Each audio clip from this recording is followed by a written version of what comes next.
કોણ તમે? શું નામ છે તમારું? તમે કોણ છો? જવાબ આપો.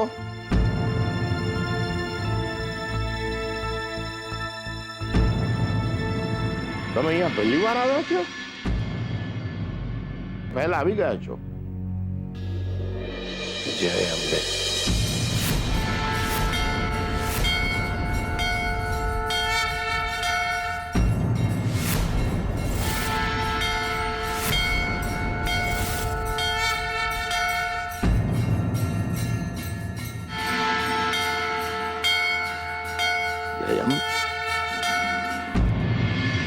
કોણ છો તમે? તમારું નામ શું છે?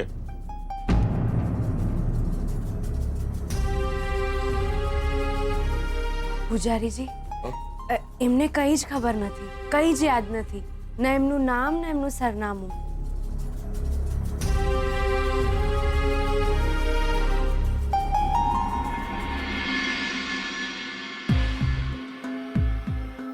જે માણસને પોતાનું નામ યાદ નથી, સરનામું યાદ નથી,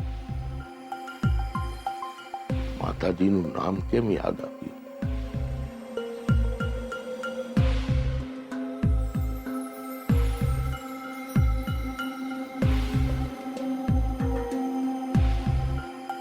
અરે સાંભળો, કાકા તમે જમ્યા? સુખડી ભાવી હતી ને, જોરદાર એકદમ.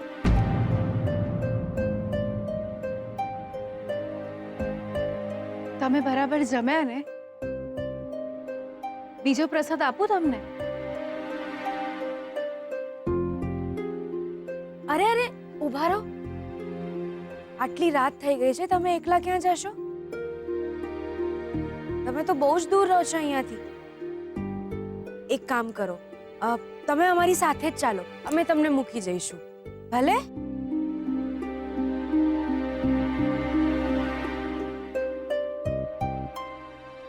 લક્ષ્મી સાચું કહી રહ્યા છે. આટલી રાત્રે તમે કેવી રીતે જશો?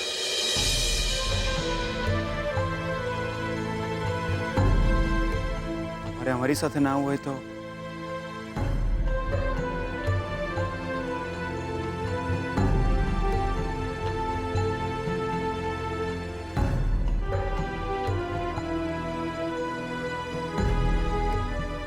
પૈસા રાખો, બહારથી તમને રિક્ષા મળશે.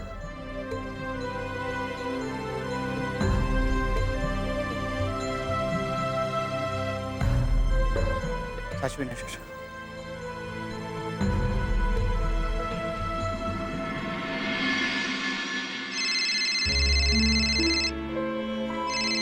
ડેડ. હા ડેડ. શ્રુતિ બેટા, વિધિ પતી ગઈ? હા, હમણાં જ પૂરી થઈ. શ્રુતિ તું ઘરે આવ, હમણાં જ અત્યારે જ. Dad, you okay? કેમ આટલા ટેન્શનમાં છો તમે? બેટા તારી મમ્મીની તબિયત ખરાબ થઈ છે. વોટ? શું થયું મમ્માને? શ્રુતિ તું ઘરે આવ.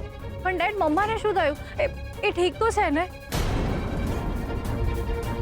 શ્રુતિ તું ઘરે આવ, મેં ગાડી મોકલી દીધી છે.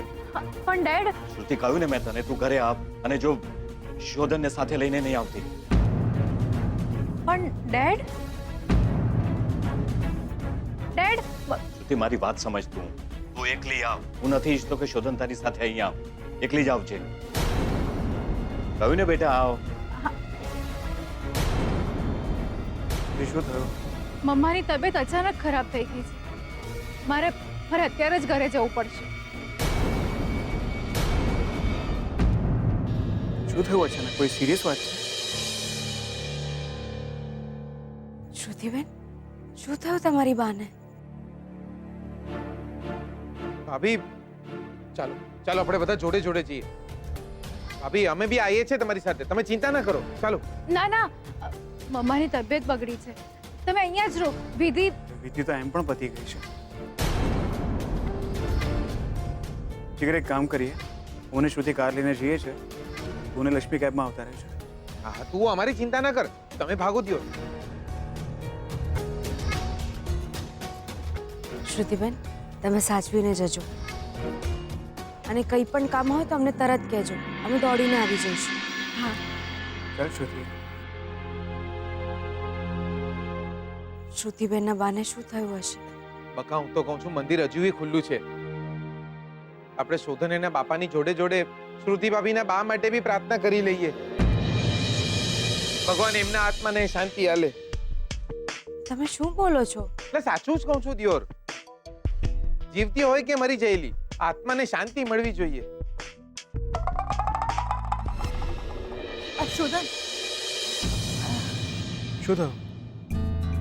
કઈ નહીં. અને આમ અચાનક મોમને શું થયું? એ ઠીક તો છે ને? અને ડેડનો ફોન હતો, એમણે શું કહ્યું? બહુ જ ગભરાઈ ગયા લાગે છે ડેડ. મમ્માને ક્યારેક બ્લડ પ્રેશરની તકલીફ રહે છે. જો કંઈક વધારે સિરિયસ હોત તો ડેડ બોલ્યા જ હોત. થેન્ક ગોડ, કોઈ સિરિયસ વાત ના હોય. ચલો જલ્દી ઘરે જઈએ. લિસન શોધન, મમ્માને ઠીક જ હશે, તું ચિંતા નહીં કર. અને તારા ડેડની વિધિ હતી આજે, તું શાંતિથી બધી વિધિ પતાવી લે. અને હજુ તો દક્ષિણા આપવાની પણ બાકી છે. તું પૂજારીજીને શાંતિથી મળી લે. અને તું ચિંતા નહીં કર, કંઈ વધારે સિરિયસ વાત હશે તો હું તને કહીશ ને. 1 જ કલાકનો રસ્તો છે, હું પહોંચી જઈશ. પણ શ્રુતિ, તો જઈશ કેવી રીતના? ડેડે કાર મોકલાવી દીધી છે. અને આમ પણ સ્વીટુ અને જીગર અહીંયા એકલા છે. તો આવી રીતે એમને મૂકીને આવી જઈશ તો એમને ખરાબ લાગશે. તમે લોકો પછી શાંતિથી આવો ને પ્લીઝ. પણ શ્રુતિ. શોધન, ઇટ્સ ઓકે. ઠીક છે, તું જા, પણ પહોંચીને પહેલા મને ફોન કરી દેજે. હા હા, હું પહોંચીને ફોન કરું છું. ઓકે, ઠીક છે. Take care.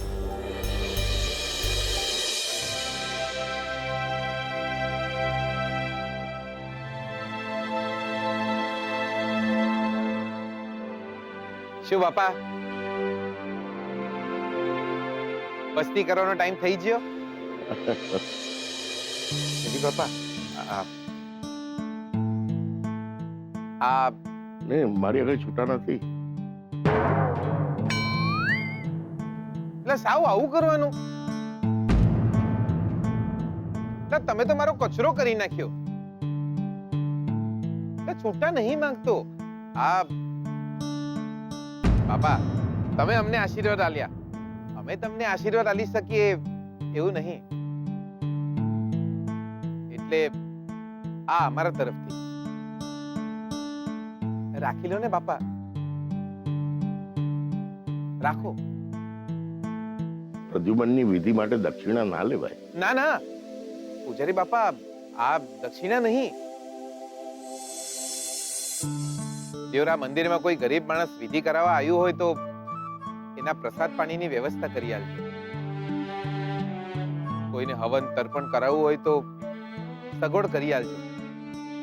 રાખો ને બાપા. તારા નામે આ દાન લખી નાખીશ. ના ના, મારે હજી સ્વર્ગમાં જવા માટે બહુ વાર છે. આ પ્રદ્યુમન કાકાના નામે લખજો.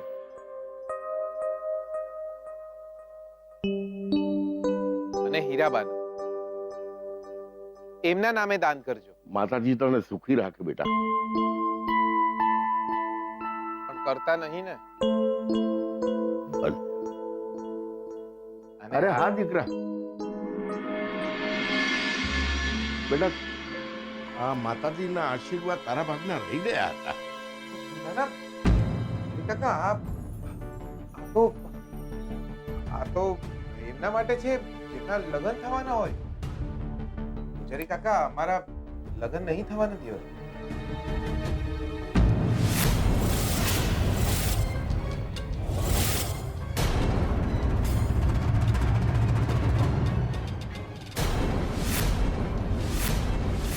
બેટા મને તો એમ હતું કે તમે બંને લગ્ન કરવાના છો. સેમ પેન છે.